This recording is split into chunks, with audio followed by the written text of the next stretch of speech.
우리 주변에는 막말을 일삼고 뒤늦게 사과하는 다혈질들이 있습니다. 이들의 막말은 생각 없이 뱉어지기에 정말 격하고 많은 상처를 줍니다. 하지만 이런 사람에게 이렇게 말하는 것만으로도 이런 사람은 더 이상 아무 말도 하지 못합니다. 과연 이 말은 무엇일까요? 오늘은 여러분과 함께 막말하는 사람 입 다물게 하는 법, 화내지 않고도 사람을 이기는 지혜에 대해 알아보려고 합니다. 첫 번째, 이제 말 다 했어 라고 물어라. 이제 말 다 했어 라는 대답은 상대방의 막말에 대해 단호하게 대응하는 효과적인 방법이다. 이 말은 상대방이 더 이상 할 말이 없도록 만드는 힘을 가지고 있다. 이 한마디는 그들의 공격을 차단하고 대화의 흐름을 중단시킨다. 게다가 내 얘기는 언제 끝나는 거야 라는 이 말은 막말을 하는 사람에게 주도권을 넘겨주지 않으면서 그들의 말을 가볍게 받아 넘기고 있다는 인상을 줄 수도 있다. 이 말을 할 때는 태연하게 해야 한다. 감정을 섞는 순간 이 말의 효과는 없어진다. 묵묵한 태도로 듣고 있다가 이제 말 다 한 거야 라는 태도는 감정적으로 격해져 있는 상대방의 힘을 빼고 자신 혼자 열내고 있었다는 사실을 부끄럽게 만든다.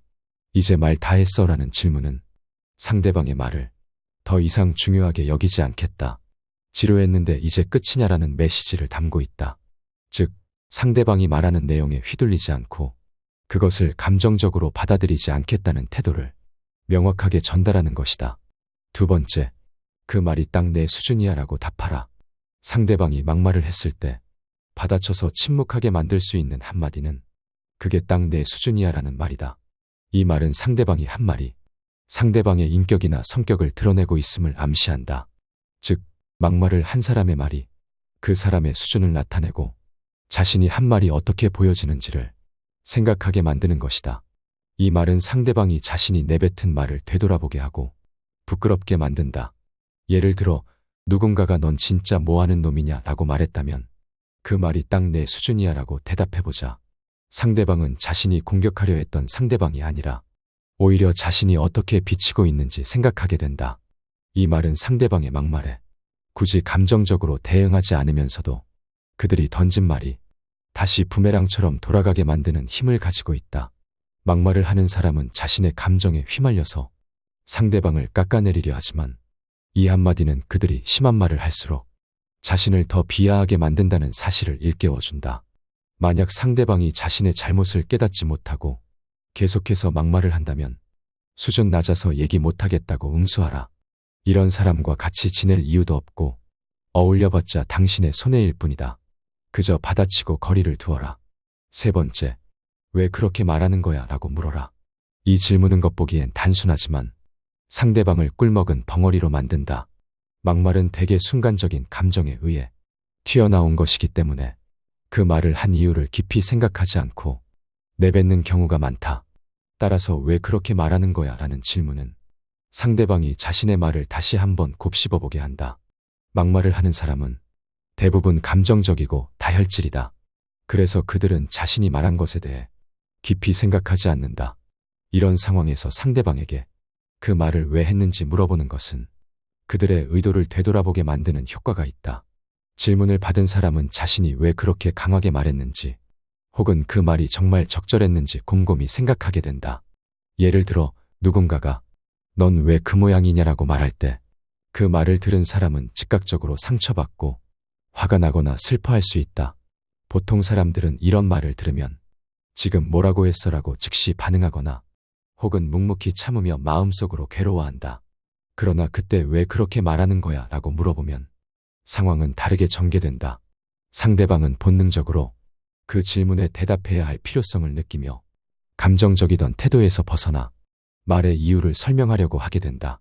하지만 이들은 아무리 설명하려 해도 자신의 감정을 컨트롤하지 못한 자신의 잘못만 부각되기에 더 이상의 막말을 하지 못하고 사과를 하거나 자리를 피하게 된다.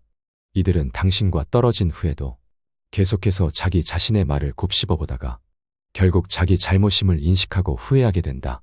네 번째, 정말 그렇게 생각해 라고 말하라. 막말하는 사람을 침묵하게 만드는 한마디는 사실 매우 간단하다. 그 한마디는 정말 그렇게 생각해 이다. 이 질문은 상대방이 쏟아낸 감정적인 말을 되돌아보게 만드는 힘을 지닌다. 상대방이 던진 막말은 주로 순간적인 감정에서 비롯되기 때문에 그 말에 대해 진지하게 생각해보지 않았을 가능성이 크다. 그냥 되는 대로 나온 말이라는 것이다. 그렇기에 이 질문은 상대방에게 자신이 내뱉은 말의 무게를 깨닫게 하며 자신의 말을 다시 검토하게 만든다. 예를 들어 누군가가 넌 진짜 답도 없다라고 말했을 때 그 말을 듣는 사람은 흔히 큰 상처를 받거나 자신을 방어하려는 반응을 보인다. 하지만 그 상황에서 정말 그렇게 생각해라고 물어보면 상대방은 잠시 멈칫하게 된다. 왜냐하면 그 말은 대부분의 경우 감정적으로 쏟아낸 과장된 표현일 가능성이 높기 때문이다. 상대방은 이 질문을 듣고 자신이 한 말이 정말로 맞는지 혹은 단순히 화가 나서 무심코 내뱉은 말인지 생각하게 된다. 이 방법의 효과는 단지 상대방을 잠시 멈추게 만드는 것에 그치지 않는다. 막말을 하던 사람은 자신이 했던 말을 되돌아보면서 그것이 얼마나 부적절했는지 깨닫게 될 가능성이 크다. 여기서 중요한 점은 이 질문이 공격적으로 들리지 않는다는 것이다. 정말 그렇게 생각해라는 말은 단순한 질문일 뿐이다. 상대방의 말을 그대로 받아들이면서도 그 말의 진실성을 묻는 것이다. 이는 상대방에게 자신의 감정을 다시 성찰할 기회를 준다. 또한 이 질문은 상황을 감정적으로 대응하는 대신 이성적으로 접근할 수 있도록 도와준다. 상대방의 막말에 똑같이 감정적으로 반응하면 대화는 더 이상 대화가 아니라 싸움이 된다. 반면 이 질문을 던지면 그 대화는 갑자기 감정의 장에서 이성의 장으로 전환된다. 막말을 하던 사람은 자신의 감정이 통제되지 못한 상태에서 나온 막말이라는 것을 인지하고 더 이상 그 말을 이어가지 못하게 된다. 막말하는 사람은 보통 그 말과 감정을 통해 상대방을 압도하려 한다. 그들이 기대하는 반응은 상처받은 표정이거나 격렬하게 대꾸하는 것이다. 그러나 정말 그렇게 생각해라는 말은 상대방이 예상하지 못한 반응이므로 그들에게 심리적으로 큰 충격을 줄 수 있다. 그들은 더 이상 자신의 말로 상대를 장악할 수 없다는 사실을 깨닫게 된다. 물론 이 질문은 단순한 말 한마디로 상황을 모두 해결할 수 있다는 것을 의미하지는 않는다. 하지만 이 질문은 막말하는 사람의 공격성을 차단하고 대화를 다시 이성적으로 이끌 수 있는 중요한 첫걸음이 될 수 있다. 감정이 격해져 있는 상황에서 이성적인 접근은 상대방을 진정시키고 대화를 이어갈 수 있는 기회를 만들어준다. 이는 단순한 반응의 변화가 아니라 대화의 본질을 바꾸는 힘을 가진다. 5번째, 맞는 말로 반박하라. 상대방이 계속해서 화를 내며 결국 내가 정한 선을 넘는다면 우리는 어쩔 줄 몰라 하며 속상해할 수도 있고 인간관계를 유지하기 위해 참을 수도 있다. 하지만 그러한 도전들을 맞받아쳐야 할 때가 반드시 다가온다. 우리는 준비된 말로 단호하게 맞서야 한다. 상대방이 우리의 선을 넘어선 것을 인지하게 만들며 때로는 그들이 우리를 조금은 두려워하도록 만드는 것이 중요하다. 이는 힘의 균형을 잡는 방법으로 그 과정에서 자신감 있는 태도가 필수적이다. 불안하거나 분노가 가득한 모습을 보여주기보다는 침착하고 냉정한 모습을 유지하는 것이 상황을 우리 쪽으로 끌어오는 데 도움이 된다. 우리가 상황을 맞받아치는 것은 단순한 반박이 아니라 내가 가진 진짜 힘을 발휘하여 상대의 무례를 극복하는 합리적인 방법이다. 실제로 맞서야 하는 상황에서는 우리의 말 한마디 한마디가 중요하다. 준비된 답변으로 상대방의 비판이나 부정적인 언급을 뒤집는 것은 우리가 그들의 비합리적인 주장을 일축하고 우리의 입장을 명쾌하게 밝혀나가는 과정이다. 이러한 과정 속에서 우리는 자신의 가치와 신념을 확실히 보여주면서 동시에 상대방에게 강한 인상을 남겨준다. 이런 사람은 건드리지 말아야겠다는 생각을 들게 한다. 이 모든 것은 자신감, 준비성 그리고 용기를 바탕으로 한다. 우리의 말은 단순한 소리가 아니라 우리 존재의 표현이며 진실되고 단호한 대응은 우리의 인격을 반영하는 것이다. 때문에 우리는 상황과 대한 깊은 이해를 바탕으로 상대방을 확실히 제압할 답변을 준비해야 한다. 이 과정을 통해 우리는 자신과 타인과의 관계에서 무시당하지 않는 사람이 될 수 있다. 더 이상 무례를 봐주지 말고 맞는 말로 대처하라. 6번째, 무슨 뜻이냐고 물어봐라. 누군가 나에게 일방적으로 화를 내며 모욕적이거나 빈정거리는 말을 했다면 그게 무슨 뜻이냐고 물어봐라. 그게 무슨 뜻이냐라고 묻는 행위는 단순한 질문 이상의 깊은 의미를 내포하고 있다. 이는 상대방에게 강력한 반격을 가하는 수단이 되며 이를 통해 상대가 그렇게 말한 의도가 무엇인지 명확히 드러나기에 효과적이다. 오해로 인한 불필요한 분노를 피하고자 할 때 이렇게 물어보는 것은 매우 적절한 대응이 된다. 상대가 만약 비웃음을 담은 발언을 했다 할지라도 그 발언이 단지 농담이었다고 순진하게 대처한다면 이 또한 나쁘지 않다. 이는 상대방의 의도를 파악하고 자신의 존엄을 지키며 동시에 상대방에게 체면을 유지할 기회를 준다. 상대방의 무례함에 대한 안갚음으로써 그들의 비아냥거림이나 아첨 뒤에 교활하게 숨겨진 의도를 드러내는 것이다. 말을 함부로 하는 사람들에게 즉각적으로 설명을 요구하게 되면 그 순간부터 그 부담은 상대방에게 넘어가게 된다. 이것은 상대방에게 함부로 대할 수 없는 사람을 잘못 건드린 것 같다는 공포감을 준다. 사람들과의 교류에 있어서 우리는 종종 자신의 의견이나 행동이 다른 이에게 어떠한 영향을 미칠지 깊이 고민하지 않는다. 비판이나 빈정거림을 가볍게 여기는 이들은 자신의 말 한마디가 타인의 심리에 어떠한 상처를 줄 수 있는지 고려하지 않는다. 이러한 상황에서 그게 무슨 뜻이냐라고 묻는 것은 상대방의 의도를 명확히 하고 그들의 무례함을 다시금 직면하게 하는 동시에 자신의 내면적 강인함을 드러내는 효과적인 방법이다.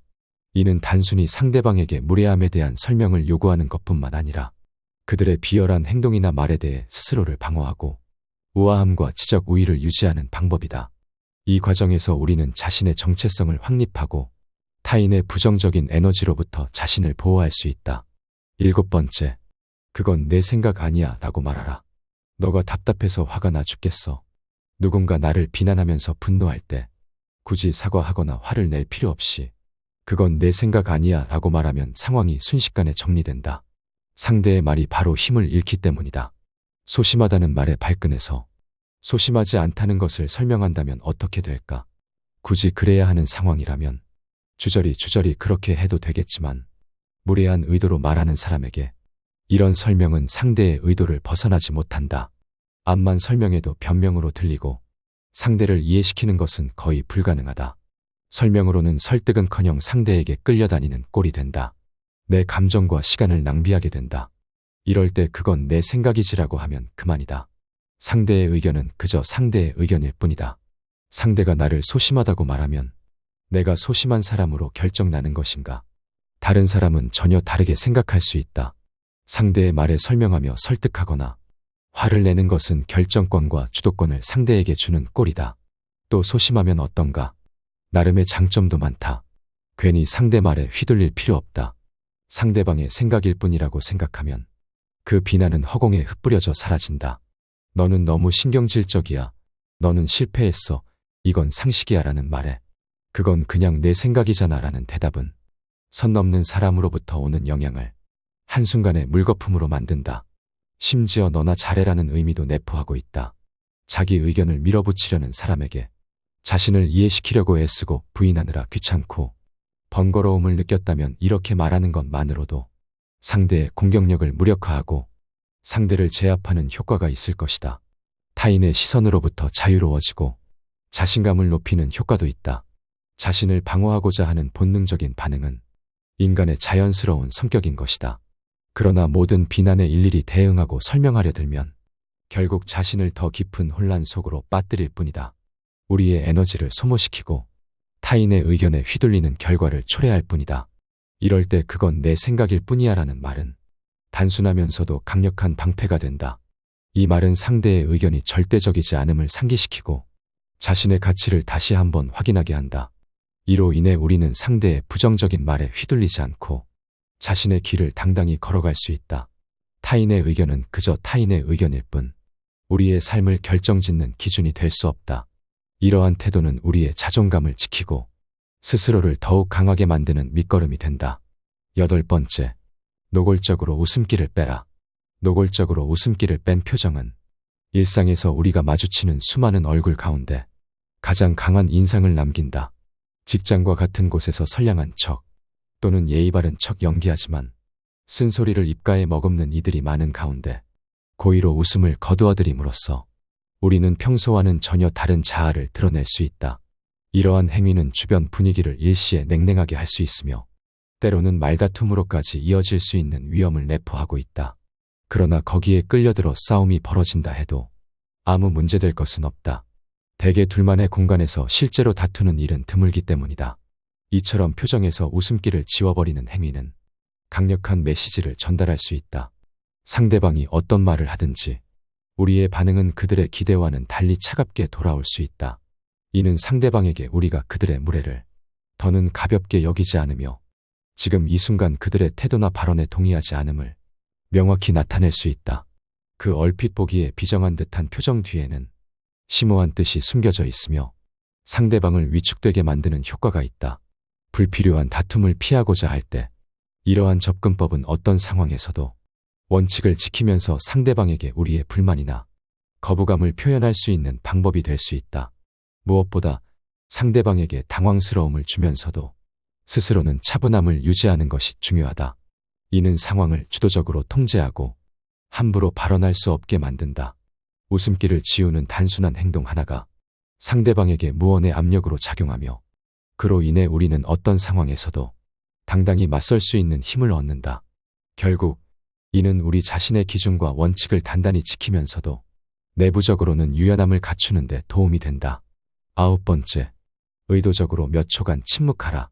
상대방이 선을 넘어온다면 굳이 반응하지 말고 잠깐 침묵하라. 갑자기 말이 없어지게 된다면 어떨까? 상대방은 무언가 잘못됐구나 라고 느낄 것이다. 의도적인 침묵은 단순히 말이 없는 상태를 넘어서 의사소통의 한 방식으로서 깊은 의미를 지닐 수 있다. 때로는 상대방의 말에 대해 즉각적으로 반응하지 않음으로써 그 침묵 자체가 대화 내에서 특별한 힘을 발휘한다. 이러한 침묵의 순간은 상대방에게 우리가 그들의 말을 단순히 듣고 있지 않을 뿐만 아니라 심도 깊게 고민하고 있음을 암시한다. 이때 상처를 준 이의 눈을 직시하며 2초에서 3초 사이에 침묵을 유지한 뒤 살짝 웃음을 지어 보이는 것은 그 자체로도 강력한 의사소통 방식이 될 수 있다. 그 후 다른 사람을 바라보며 전혀 다른 화제로 대화를 전환함으로써 우리는 그 상황을 우아하게 지배하게 된다. 이 같은 침묵을 통한 반응은 상대방을 놀라게 만들며 그들로 하여금 그들의 말이나 행동에 대해 다시 한번 생각해보게 만든다. 주변 사람들 또한 이러한 기류를 감지하게 되고 그 결과 상황이 긍정적으로 변화하는 경우도 있다. 상대방은 이를 통해 우리가 더 이상 그들과의 대화를 원치 않음을 알게 되며 이는 종종 그들로 하여금 우리에 대한 태도를 제고하게 만든다. 침묵이 지닌 힘과 그것이 인간관계에 미치는 영향은 의외로 강력하고 효과적이다. 특히 대화의 흐름을 조절하는 수단으로서 침묵의 역할은 아무리 강조해도 지나치지 않다. 우리가 택한 침묵의 방식은 우리가 누구와 대화를 나누는지 그리고 우리 자신이 어떤 상태에 있는지를 반영한다. 때로 침묵은 단지 말을 아끼는 것이 아닌 우리의 감정과 생각을 가장 잘 표현할 수 있는 효과적인 수단이 될 수 있다. 침묵을 통해 우리는 상대를 공경하고 상대의 말을 심사숙고하는 태도를 보이며 동시에 우리의 의견을 분명히 할 준비가 되어 있음을 내비친다. 그렇기에 침묵은 단순한 부재가 아니라 매우 의도적이고 효과적인 소통의 방식이 될 수 있다. 10번째, 단호하게 무시하라. 사람 같지 않은 사람에게 쓸데없이 화내지 마라. 사람 같지 않은 자들에게 화를 내는 것은 자신에게 해가 된다. 이들에게 화를 내는 것은 아무 의미도 없는 시간 낭비일 뿐이다. 이들에게는 화를 낼 가치조차 없으며 화를 내는 것 자체가 손해이다. 우리는 이들보다 지혜롭기 때문에 사람 같지 않은 사람에게 굳이 화를 낼 필요가 없다. 그렇기에 이런 사람들에게는 감정을 통제해야 하며 감정은 이 세상을 살아가는 데 있어 가장 위험한 힘이 될 수 있다는 사실을 명심해야 한다. 우리를 흉보는 자들은 이러한 감정적 반응을 유도하여 그 상황을 이용하려 한다. 그러므로 이들의 계획에 놀아나지 않고 감정에 휩쓸리지 않으며 침착하게 상황을 판단하고 대응하는 것이 중요하다. 가슴 속에서 올라오는 분노의 감정을 통제하고 냉정한 머리로 이성적인 판단을 내리는 것이 필요하다. 이러한 자들에게 화를 내는 것은 오히려 우리 자신에게 상처를 주고 상황을 더욱 악화시킬 뿐이다. 감정적인 반응은 우리의 판단력과 행동에 대부분 부정적인 영향을 미치며 홧김에 뱉은 잘못된 단어나 행동으로 인해 우리의 약점을 노출시킬 위험이 있다. 그러므로 이들이 자극하더라도 당당한 태도로 할 말을 하고 평소와 다르게 눈치 보거나 극도의 분노를 드러내지 않는 것이 현명하다. 내가 잘못한 것이 없다면 결국 내 주변의 좋은 사람들은 나를 더욱 믿어주고 곁에서 힘이 되어줄 것이다. 이러한 상황에서 우리는 자신의 감정을 통제하고 이성적인 판단을 내리는 능력을 키워야 한다. 감정에 휘둘리지 않고 자신의 내면을 들여다보며 자신의 행동과 반응을 조절하는 것이 중요하다. 이를 통해 우리는 더욱 강하고 당당한 인격체로 성장할 수 있으며 사람 같지 않은 자들의 부정적인 영향력으로부터 자신을 보호할 수 있다. 막말하는 사람 입 다물게 하는 법. 화내지 않고도 사람을 이기는 지혜에 대해 알아봤습니다. 오늘 함께 알아본 지혜가 어떠셨는지 여러분의 솔직한 의견을 댓글로 남겨주시기 바라며 영상은 이것으로 마치도록 하겠습니다. 늘 시청해 주셔서 감사합니다. 지혜의 레코드였습니다.